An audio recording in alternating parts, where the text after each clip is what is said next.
الصلاۃ والتسلیم کے پیارے دیوانوں، اللہ اکبر، وہ مبارک رونے لگتا ہے، کہتا ہے کہ اب آپ میرے لیے صرف امام نہیں رہ گئے بلکہ آپ اب میرے سسر بن گئے، اور سسر یہ باپ کا قائم مقام ہوتا ہے۔ اللہ اکبر، میرے پیارے آقا صلی اللہ تعالی علیہ وسلم کے پیارے دیوانوں، انہوں نے کہا کہ آپ پہلی رات تھی، آپ میری بچی سے قریب نہ ہوئے، آپ نے وصل اختیار نہ کیا، آخر وجہ کیا تھی؟ اللہ اکبر، مبارک نے کہا بابا جان آپ باپ کی قائم مقام ہے، لیکن ایک بات میں کہتا ہوں کہ آپ پورے علاقے کے چیف جسٹس قاضی آپ کے پاس نہ جانے کیسے کیسے فیصلے آئے ہوں گے، کیا پتا آپ نے اپنی زندگی کے اندر کسی کا ایک حرام روپیہ کھایا ہوگا یا کسی کا ایک لقمہ آپ نے کھایا ہوگا، تو مجھے شک ہے۔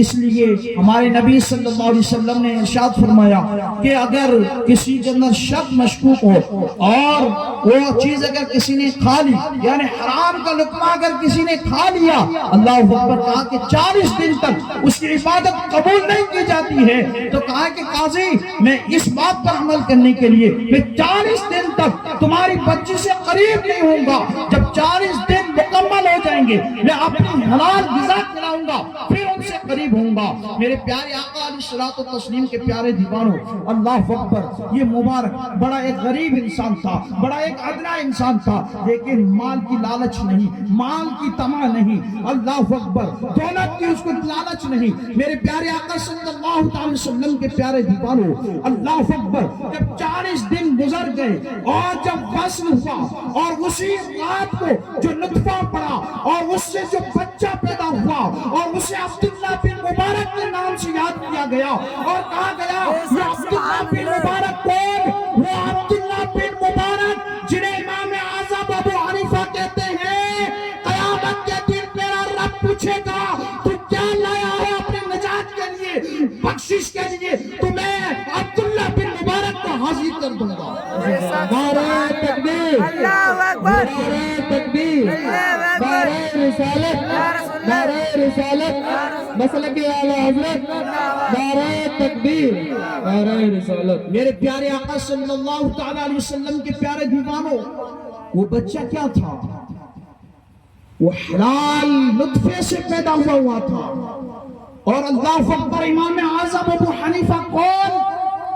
جن کو کئی حدیثیں یاد اور جن کے چاہنے والے پوری دنیا کے اندر، جن کو حنفی کہا جاتا ہے، الحمدللہ ہم بھی مسائل نماز کی جو مسائل، تمام مسائل جو شرعی مسائل ہیں، ہم ان کی پیروی کرتے ہیں، ان کی تقلید کرتے ہیں۔ وہ امام اس بچے پر فخر کر رہا ہے، ارے امام ایسی کیا اس میں خصوصیت تھی؟ تو امام آواز دیتا ہے، ارے خصوصیت کی کچھ بات نہ تھی، بلکہ بس فقط اتنا تھا کہ اس کا باپ نے بھی کبھی حرام کا لقمہ نہیں کھایا اور اس کے بیٹے نے بھی کبھی حرام کو قریب نہ آنے دیا۔ میرے پیارے آقا علیہ الصلوۃ والتسلیم کے پیارے دیوانوں، جب ماں اور جب باپ، جب بیٹا پیدا ہوتا ہے تب کچھ دنیا کے اندر انقلاب آتا ہے، لیکن ہم نے کیا کر دیا؟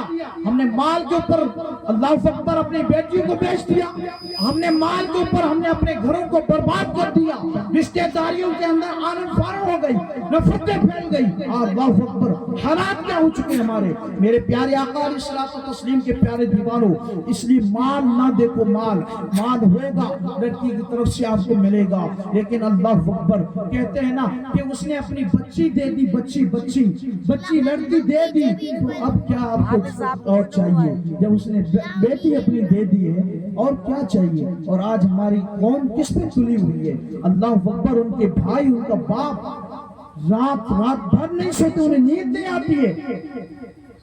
بھائی کہتا ہے کہ میری بہن کا رشتہ کرنا، ان کی شادی کرنی، باپ کہتا ہے میری بیٹی کو نکاح کرنا، اس کی عزت کے ساتھ اسے بری کرنا، لیکن اللہ اکبر ایسے وہ رکھتے ہیں سامنے ڈیمانڈ کے، گاڑی چاہیے، یہ چاہیے، وہ چاہیے، یہ سب فضولیات ہیں۔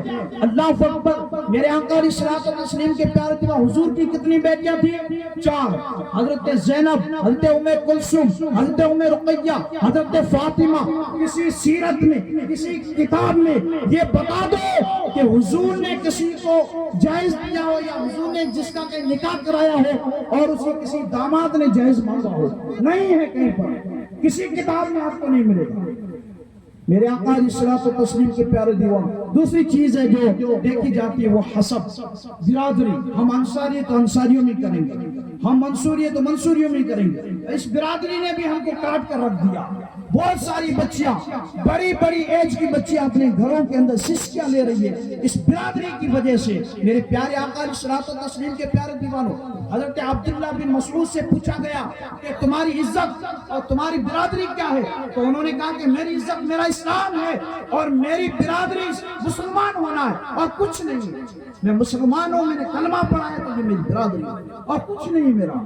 حضرت عبداللہ بن مسعود یہ صحابی رسول ہے، لیکن ہم آج برادری پر نکلے، برادری پر آ گئے۔ میرے پیارے آقا علیہ الصلوۃ والتسلیم کے پیارے دیوانوں، یہ تمام ایسی چیزیں ہیں جس سے ہماری قوم دور ہو چکی اور جس کی وجہ سے بہت ساری زندگیاں اس وقت برباد ہوتی جا رہی ہے۔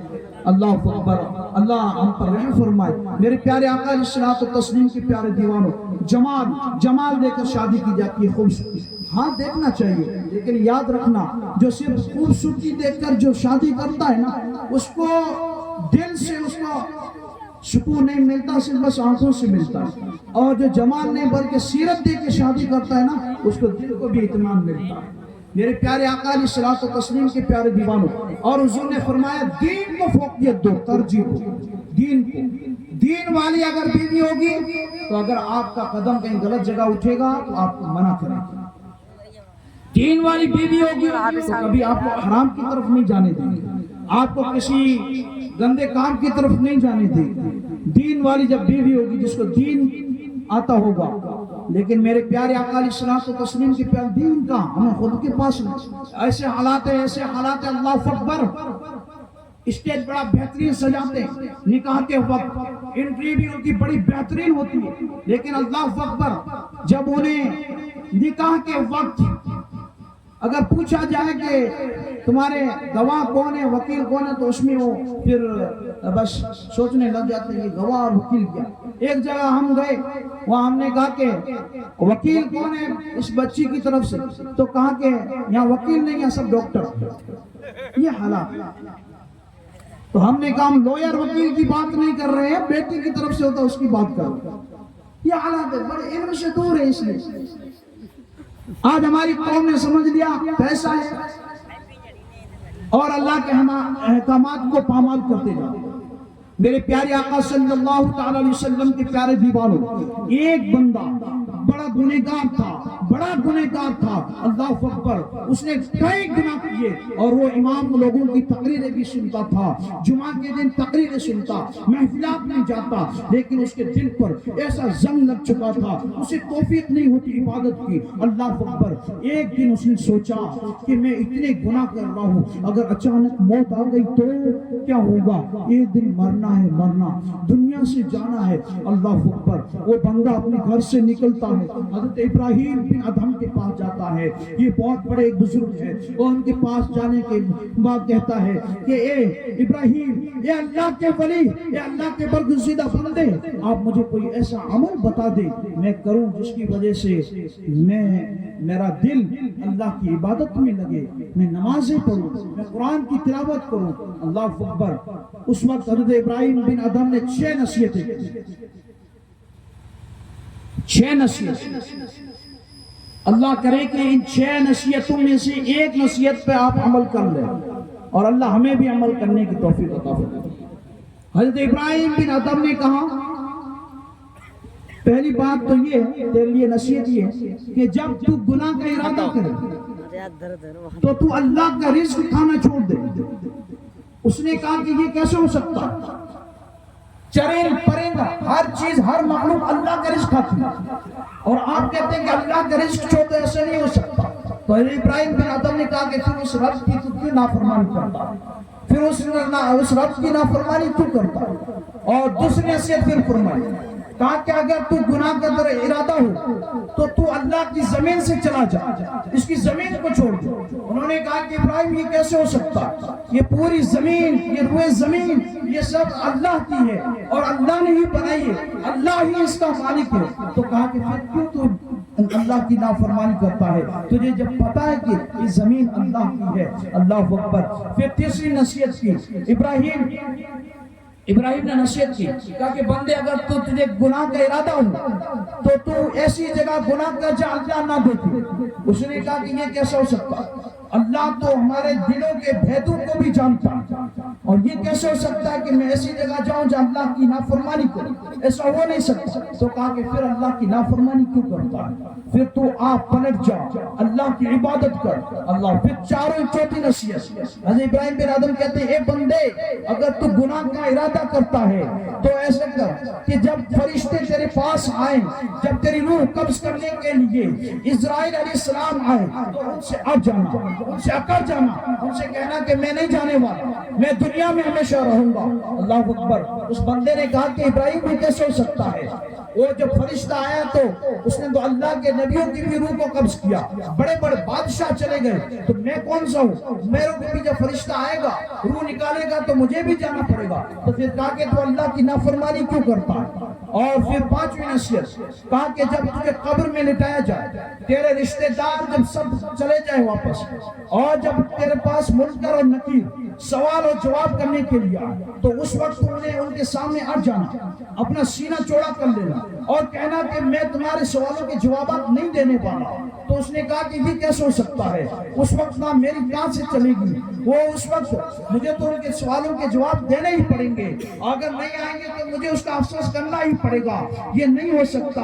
تو حضرت ابراہیم بن آدم نے کہا بندے جب یہ نہیں ہو سکتا تو پھر اللہ کی نافرمانی کیوں کرتا ہے، اللہ کی نافرمانی کو چھوڑ دے۔ پھر چھٹی نصیحت، ابراہیم نے کہا اے بندے اگر تو گناہ کا ارادہ کرے اور تیرے پاس جب روز محشر کے اندر جب حساب و کتاب ہونے لگے اور اس وقت جنت والے جنت میں چلے جائیں، دوزخ والے جب دوزخ میں جانے لگے اور دوزخ کے دروگا جب تجھے کھینچنے لگے تو اس وقت تو ہٹ جانا، اکڑ جانا اور کہنا کہ میں دوزخ میں نہیں جانے والا۔ اس نے کہا کہ یہ نہیں ہو سکتا۔ تو میرے پیارے آقا علیہ الصلوۃ والتسلیم کے پیارے دیوانوں، ابراہیم بن آدم نے کہا کہ جب یہ 6 نصیحتیں میں نے تجھے کی اور اس میں سے تجھے ایک بھی پوسیبل نہیں لگی اور تو ہر نصیحت کے اندر لا لا کر جواب آتا رہا میں یہ نہیں کر سکتا، تو پھر اللہ کی نافرمانی کیوں کرتا ہے۔ میرے آقا علیہ الصلوۃ والتسلیم کے پیارے دیوانوں کہتے ہیں کچھ دنوں کے بعد، اور ابراہیم بن آدم کی اور نصیحتیں اس کو اتنی اثر کی، کچھ دنوں کے بعد